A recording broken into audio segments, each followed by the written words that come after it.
Uttar Pradesh cooperative bank के chairman Chaudhary Tejveer Singh ने शनिवार को बालाजीपुरम में करीब 2 करोड़ रुपए की लागत से बनने वाली सड़कों के निर्माण कार्य का शुभारंभ किया। इस मौके पर कॉलोनी के लोगों द्वारा फूल मालाओं के साथ जोरदार स्वागत किया गया। करोड़ों रुपए की लागत से बनने वाली सड़कों के निर्माण कार्य के संबंध में पालसर प्रतिनिधि राकेश ठेनुआ और भाजपा नेता वीरपाल भरंगा ने जानकारी देते हुए बताया कि विकास कार्यों की श्रृंखला में बालाजीपुरम के लोगों के लिए एक बड़ा सराहनीय कार्य है।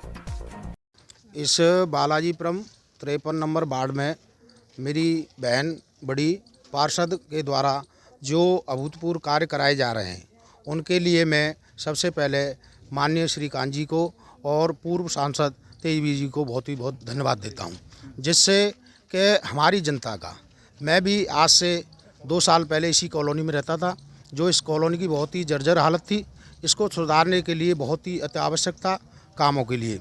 और जो ये काम दिए हैं सांसद जी ने और मंत्री जी ने प्रयास से, ये बहुत ही सराहनीय कार्य है। इससे हमारी जनता अच्छी तरह खुश रहेगी, जिससे रोड गलियां बनने से बहुत बढ़िया काम होगा और बीजेपी पार्टी का नाम रोशन होगा। हमारी पार्टी भारतीय जनता पार्टी की नीति रीति और मोदी जी का कहना था सबका साथ सबका विकास। माननीय ऊर्जा मंत्री जी बड़े भाई हमारे चौधरी तेजवीर सिंह जी द्वारा पूरे मेहनत और प्रयास के साथ आज बालाजीपुरम में करीब 2 करोड़ 13 लाख का विकास कार्य होने जा रहे हैं, जिसमें 28 गली हैं, लगभग 3 किलोमीटर के करीब रोड बनेंगे। पार्टी का जो उद्देश्य है विकास कार्य, सब जनता आज खुश है और बालाजीपुरम का विकास होगा। मैं पार्टी से यही उम्मीद करता हूं। हमारे माननीय मंत्री ऊर्जा मंत्री वो बड़े भाई कोऑपरेटिव अध्यक्ष तेजवीर सिंह जी, इनका जो आशीर्वाद हमारे क्षेत्र की जनता पे बना है, यह बना रहे। बस मैं इतना ही चाहूँगा। जय हिंद, जय भारत। इस दौरान उत्तर प्रदेश कोऑपरेटिव बैंक के चेयरमैन पूर्व सांसद चौधरी तेजवीर सिंह विकास कार्यों के संबंध में बताते हुए कहा कि सरकार द्वारा लोगों के विकास के लिए तमाम योजनाएं चलाई जा रही हैं। लगभग बालाजीपुरम में यहाँ रोडों की बड़ी दिक्कत थी, गलियों में विशेषकर।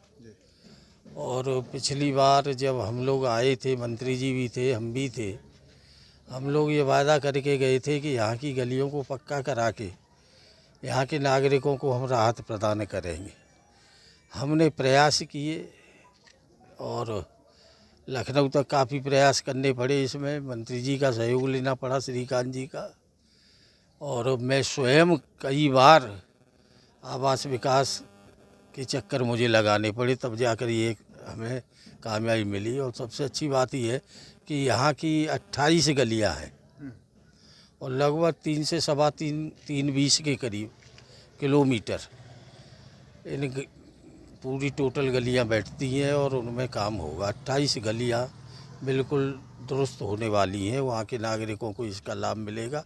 जो हमारी पार्टी की सोच है वो निरंतर विकास करने की, सबका साथ सबका विकास और सबका विश्वास, उन तीनों पर पार्टी खरी उतर रही है। निरंतर काम हो रहे हैं, आप देख रहे होंगे चारों तरफ। विकास की दृष्टि से बात करें और क्या लोगों के हितों में क्या कुछ योजनाएं आने वाली हैं, किसानों के लिए क्या कुछ? देखिए, किसानों के लिए सबसे मोदी जी की जो सोच है इस समय किसानों के लिए है और उसमें किसानों को राहत दी गई। आपको पता है 6,000 रुपये किसानों के लिए किसान सम्मान निधि की व्यवस्था की गई और भी योजनाएं, जिससे किसानों को लाभ मिले, किसानों का जीवन स्तर सुधरे और किसानों की आय दुगुनी कैसे हो उसके लिए भरसक प्रयास हो रहे हैं। नई नई टेक्निक सुझाई जा रही है। उस आधार पर निश्चित रूप से इस देश का किसान खुशहाल होगा। मोदी जी प्रधानमंत्री बने हैं तो किसानों की समस्याओं का निराकरण निश्चित रूप से निवारण होगा, उनकी आर्थिक स्थिति सुधरेगी, वो संपन्न होंगे, ये ऐसा मेरा विश्वास है। अगर हम बात करें कोऑपरेटिव से लोगों को क्या कुछ उम्मीदें की जा सकती हैं? देखिए, कोऑपरेटिव मुझे मिला, लेकिन मिली कोऑपरेटिव की स्थिति बहुत जर्जर मिली है।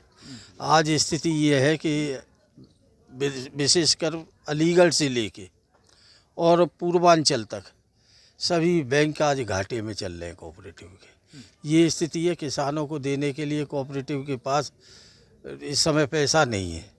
खाद की दिक्कत आ रही है। मैंने लखनऊ परसों बात की थी अधिकारियों से कि कम से कम मथुरा में, अलीगढ़ में, हाथरस में, आगरा में खाद, फिरोजाबाद तक। मैं क्या पूर्वांचल में तो स्वयं क्योंकि मुख्यमंत्री जी ने उधर के बैंकों को काफ़ी राहत दी है उनके सुधार के लिए, उन्हें दोबारा से एक तरह से खड़ा कर सके।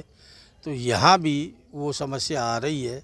मेरा प्रयास होगा यूपीसीबी के माध्यम से यहाँ मैं कुछ लिमिट वगैरह यहाँ की बढ़वाऊँ जी। और किसानों को कम से कम उसका नुकसान न हो, समय पे खाद मिले, खाद बीज उपलब्धता हो उन्हें, और बैंकों का भी जो गड़बड़ है उसकी जांच हो रही है काफ़ी सभी जगह। उन जांचों में जो दोषी पाए जाएंगे निश्चित रूप से वो नापे जाएंगे, वो बचने नहीं है किसी कीमत पर।